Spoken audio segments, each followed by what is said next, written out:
السلام علیکم ورحمۃ اللہ وبرکاتہ، اعوذ باللہ من الشیطان الرجیم، بسم اللہ الرحمن الرحیم۔ آج میں آپ کو بتاؤں گا کہ جو کان کی تکالیف ہو جاتی ہیں، خصوصاً بہرا پن، کانوں سے مواد کا نکلنا، کان کے اندر درد رہنا، اس کا پرابلم کیا ہو سکتا ہے اور اس کا حل کیا ہے۔ بچوں کے اندر بھی یہ بیماری ہو سکتی ہے کہ کان کی تکلیف ہو، کان ان کا بہتا ہے، کان کے اندر تکلیف رہتی ہے، اور بعض دفعہ بچوں میں بھی ڈیفنس آ جاتی ہے، یعنی ان کو بھی بہرا پن کا مسئلہ بن جاتا ہے۔ بڑے لوگوں کے اندر یعنی بزرگوں کے اندر 60 پلس جو ہوتی ہیں، 50 پلس جو ہوتے ہیں، ان کے اندر تو اکثر بننا شروع ہو جاتا ہے۔ اس کی وجہ کیا ہے، آپ کو اس وجہ کا بھی پتہ چل جائے گا، اور اس کا علاج آپ نے کیسے کرنا ہے اس کا بھی پتہ چل جائے گا۔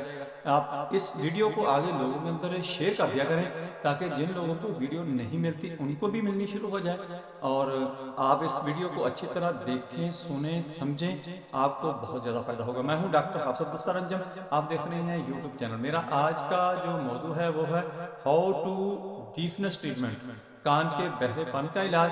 دوستو، کان کا بہرا پن جو ہوتا ہے وہ ہماری کوتاہیوں سے، کمیوں سے ہوتا ہے۔ ویسے اللہ کی ذات نے فی احسن تقویم انسان کو بہت اچھی تقویم پر بنایا ہے۔ اس کے اندر کوئی کمی کوتاہی نہیں چھوڑی کہ اس کے اندر کوئی کمی ہو، کمزوری ہو، کوئی سکم رہ گیا ہو۔ یہ ہماری ہی بے احتیاطیاں ہوتی ہیں، یا ہمارا لائف سٹائل ایسا ہوتا ہے، ہمارا بیٹھنا اٹھنا ایسا ہوتا ہے، سونا جاگنا ایسا ہوتا ہے، جس کی وجہ سے یہ پرابلم آ جاتی ہے۔ پہلے نمبر پہ تو میں آپ کو بتاتا ہوں کہ بچوں کے اندر جو کان کا پرابلم آ جاتا ہے، یعنی کان کا بہنا، کان کے اندر درد رہنا، اور اکثر بچوں کو اونچا سنائی دینا شروع کر دیتا ہے، یعنی بہرا پن آ جاتا ہے، ڈیفنس آ جاتی ہے۔ وہ کیسے ہوتی ہے؟ وہ آپ ایسا کریں کہ دیکھیں، بچے نے تو ایسی ابھی ایکٹیویٹی شروع ہی نہیں کی کہ جو وہ خود بے احتیاطی کرے گا یا کوئی پرابلم پیدا کرے گا، جس کی وجہ سے اس کے کانوں کو مسئلہ آ جائے گا۔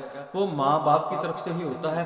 ایک تو یہ ہوتا ہے کہ جب ماں بچے کو دودھ پلاتی ہے تو اس وقت وہ آلتی پالتی مار کر نہیں بیٹھتی، لیٹی ہوئی ہے تو لیٹی پلانی شروع کر دیتی ہے، کبھی اپنے اوپر لٹا کر اس کو پلانا شروع کر دیتی ہے۔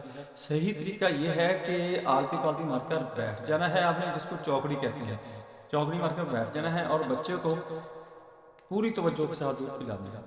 کہیں آپ نے اپنا پوسچر غلط نہیں کرنا، بالکل سیدھے بیٹھنا ہے۔ سیدھے بیٹھ کے بچے کو دودھ پلانا شروع کر دیں، پہلے دائیں طرف سے پلائیں، پھر بائیں طرف سے پلائیں، اور اس کے ساتھ ساتھ جب بچے کو نہلانا ہے آپ نے، اس وقت آپ نے خیال کرنا ہے کہ بچے کے کان کے اندر کہیں پانی نہ چلا جائے۔ خصوصاً یہ کوشش کریں کہ بچے کو بٹھا کر نہلائیں۔ بعض لوگ اکثر یہ کرتے ہیں کہ بچے کو لٹا دیتے ہیں، لٹا کر اس کو نہلانا شروع کر دیتے ہیں۔ لٹا کر نہلانے سے اکثر یہ ہوتا ہے کہ پانی اس کے کان کے اندر چلا جاتا ہے۔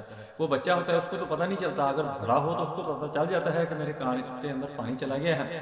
یہ احتیاطیں اگر آپ کریں گے تو بچے کو کوئی مسئلہ نہیں بنے گا۔ ہاں، اگر بچے کے کان کے اندر پانی چلا جاتا ہے تو روئی کے ساتھ اس کو آہستہ آہستہ آپ کوشش کریں کہ وہ جذب کر کے باہر آ جائے، یا اس کے اندر سرسوں کا تیل تھوڑا سا ڈال دیں، یا سرسوں کے تیل کو ایسا کریں کہ 2 لہسن کی تلیاں باریک باریک کاٹ کے آپ نے تھوڑا سا 4 چمچ لے لیں یا 6 چمچ لے لیں اس کے لہسن کے، اس کے اندر اس کو براؤن کر کے اس کو رکھ لیں۔ جب بھی کسی کو کان کی تکلیف ہو یا کوئی چیز پڑ جاتی ہے کان کے اندر، تو یہی آپ نے سرسوں کا تیل جو جس کے اندر لہسن جلایا گیا ہے، لہسن کو براؤن کیا گیا ہے، یہ آپ نے 2-4 قطرے ڈال دینے ہیں۔ وہ پانی کو ریپلیس کر لے گا، یعنی سرسوں کا تیل جو ہوگا، چونکہ تیل جس جگہ بھی ہوتا ہے وہاں پر پانی نہیں ٹھہرتا، پانی دوسری جگہ چلا جاتا ہے، یہ ریپلیس کر دے گا کہ جب آپ سرسوں کا تیل کان کے اندر ڈالیں گے تو وہ پانی جو ہوگا وہ باہر آنا شروع ہو جائے گا۔ اسی طرح جو بڑے ہیں، ہاں، اگر کان کے اندر کوئی چیز پڑ جاتی ہے، بے شک وہ بڑا ہو، جوان ہو، بوڑھا ہو، کان کے اندر آپ نے سوئیاں یا آپ نے کوئی بھی سلائی وغیرہ نہیں پھیرنی، آپ نے کسی کان کے اسپیشلسٹ کے پاس جانا ہے، اس سے وہ چیز نکلوا لینی ہے۔ اگر آپ کے کان کے اندر خارش ہوتی ہے تو خارش نہیں کرنی، جو میں نے سرسوں کا تیل بتایا ہے جس کے اندر لہسن کو براؤن کیا گیا تھا، وہ آپ نے کانوں کے اندر دوسرے چوتھے دن آپ نے ڈالتے رہنا ہے۔ 2-3 قطرے ڈالیں، 5 سے 7 قطرے تک ٹھیک مقدار ہے، نہ وہ کم ہے نہ زیادہ ہے۔ وہ تھوڑی دیر آپ نے ایک کان کے اندر ڈالنا ہے اور لیٹ لینا ہے۔ لیٹنے کے بعد آپ نے دوسری کروٹ چینج کرنی ہے، اور وہاں پر 5 سے 7 قطرے آپ نے ٹپکانے ہیں کان کے اندر، اور اس کروٹ آپ نے تھوڑی دیر لیٹے رہنا ہے کہ جو تیل ہوگا وہ آگے تک چلا جائے اور جذب ہو جائے۔ اچھا، اب آتے ہیں بڑوں کی طرف۔ بڑے جب کوئی چیز کھاتے پیتے ہیں تو ان کو گیس ہونا شروع ہو جاتی ہے۔ اچھا بچوں کا جو میں نے بتایا ہے، بچوں کے اندر بھی یہی ہوتا ہے کہ جب ہم آلتی پالتی مار کے ان کو دودھ نہیں پلاتے یا فیڈر بھی دیتے ہیں تو اس کا اینگل جو ہوتا ہے کہ جو دودھ کی بجائے اس کے اندر ہوا جانا شروع ہو جاتی ہے، تو اس کے معدے کے اندر، اسٹامک کے اندر ریح یعنی ہوا رہنا شروع ہو جاتی ہے، گیسٹرک رہنا شروع ہو جاتی ہے، جس کی وجہ سے اس کو بہرا پن محسوس ہوتا ہے اور اس کو اونچا سنائی دینا شروع کر دیتا ہے۔ اسی طرح بڑوں کے اندر ہے کہ جب ہم کھانا کھاتے ہیں تو اچھی طرح اس کو چبا کر نہیں کھاتے یا اتنا زیادہ کھانا شروع کر دیتے ہیں کہ معدے کے اندر گیس رہنا شروع ہو جاتی ہے۔ جب گیس بخار بہت زیادہ ہو جاتا ہے تو کانوں کے اوپر اثر انداز ہو ہی جاتا ہے۔ جب بھی آپ کو گیس بخار ہوگا تو کان ضرور متاثر ہوں گے، آپ کو بہرا پن بھی محسوس ہوگا، آپ کو اونچا سنائی دے گا، آپ کو ڈیفنس ہو جائے گی۔ اس سے آپ نے احتیاط کرنا ہے کہ کھانا اچھی طرح کھائیں، چبا کر کھائیں اور کم دفعہ کھائیں دن کے اندر، یعنی 3-4 دفعہ نہ کھائیں، 2 دفعہ کوشش کریں کھانے کی، اور اس کو اچھی طرح چبا کر کھائیں تاکہ جو ڈائجسٹو سسٹم آپ کا ہے وہ ٹھیک رہے۔ ڈائجسٹو سسٹم ٹھیک رہے گا تو کانوں کو کوئی تکلیف نہیں ہوگی۔ بڑی عمر میں جا کر جو اکثر لوگ بہرے ہو جاتے ہیں، اکثر کہتے ہیں کہ یہ جی کام کر کر کے تھک گیا ہے یا بوڑھا ہو گیا ہے جس کی وجہ سے ڈیفنس نہیں، یہ ہماری بے احتیاطی ہوتی ہیں۔ کچھ ایسے مریض، ایسے لوگ بھی میں نے دیکھے ہیں کہ 90 ابو تھے، 100 کے آگے پیچھے تھے، وہ بالکل ان کو نارمل سنائی دیتا تھا جیسے ایک بچہ سن سکتا ہے، جوان اسی طرح وہ سنتے تھے۔ کیا ہوتا ہے دوستو، ڈائجسٹو سسٹم کو بہتر رکھنا بہت ضروری ہے، کیونکہ جب ڈائجسٹو سسٹم آپ کا ٹھیک نہیں ہوگا اس کے ساتھ 2 آپ کو نقصان ہوں گے۔ ایک تو یہ ہوگا گیس بخار وغیرہ جب ہوگا تو کانوں پر اثر انداز ہوگا، دوسرا یہ ہوگا کہ کانوں کو جو نیوٹریشن چاہیے یعنی خون کی گردش کے اندر جو اس کو نیوٹریشن جاتی ہے وہ کم سے کم ملے گی، جس کی وجہ سے وہاں پر ویکنس ہونا شروع ہو جائے گی۔ ویکنس ہوگی تو وہاں پر ڈیپنس آ جائے گی، یعنی بہرا پن آ جائے گا، اونچا سنائی دینا شروع کر دے گا۔ یہ آپ نے خیال کرنا ہے۔ دوسرا، اگر کوئی کان کے اندر چیز پڑ جاتی ہے تو وہ آپ نے سلائی سے یا کسی کوئی چیز کان کے اندر نہیں مانی، آپ نے کسی ایکسپرٹ سے وہ نکلوانی ہے۔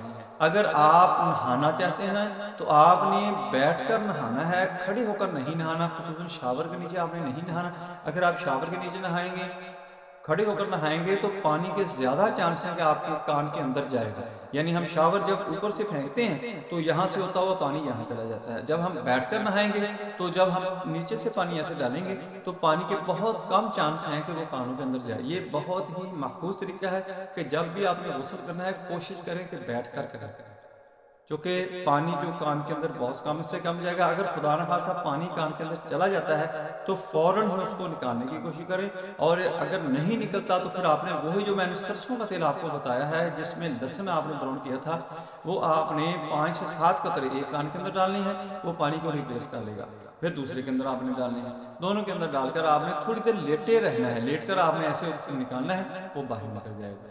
دوستو، اگر کان کے اندر بہت زیادہ آپ کو پرابلم محسوس ہو رہی ہے تو پھر آپ نے ہائیڈروجن لے کر کچھ قطرے اس پہ ڈالنی ہے، وہ اندر سے اس کو بوائل کرے گی، ابالا دے دے گی، وہ میل جو ہوگی، جو کوئی بھی چیز مواد ذرہ ہوگا وہ آہستہ آہستہ باہر آ جائے گا۔ تھوڑی دیر کے بعد اس کو نکالیں، لیکن اس کے بعد یہ سرسوں کا تیل آپ نے ضرور ڈالنا ہے، چونکہ وہ اندر سے بہت زیادہ خشک کرتی ہے، بعض دفعہ کٹ پھٹ آ جاتے ہیں، اور اکثر آپ نے یہ نہیں کرنا کہ ہائیڈروجن کو استعمال کرنا ہے۔ بس آپ نے کھانے پینے کی احتیاط کرنی ہے، پورا کھانا ہے، زیادہ نہیں کھانا، اور نہاتے وقت آپ نے پرہیز کرنی ہے، بچوں کو دودھ پلاتے وقت آپ نے پرہیز کرنی ہے۔ یہ پرہیز کریں گے تو آپ کو یہ کان کا کبھی بھی مسئلہ نہیں بنے گا۔ ڈیفنس کی یہ بہترین علاج ہے، ڈیفنس سے بچنے کا بہت زبردست طریقہ ہے۔ دوستو، میری ویڈیو پسند آئے اس کو لائک کریں، دوستوں رشتوں میں شیئر کریں، بیل آئیکن کو پریس کریں، میرے چینل کو سبسکرائب کریں۔ اپنا خیال رکھیں، stay connected, stay happy, stay healthy. اللہ حافظ، السلام علیکم ورحمۃ اللہ وبرکاتہ۔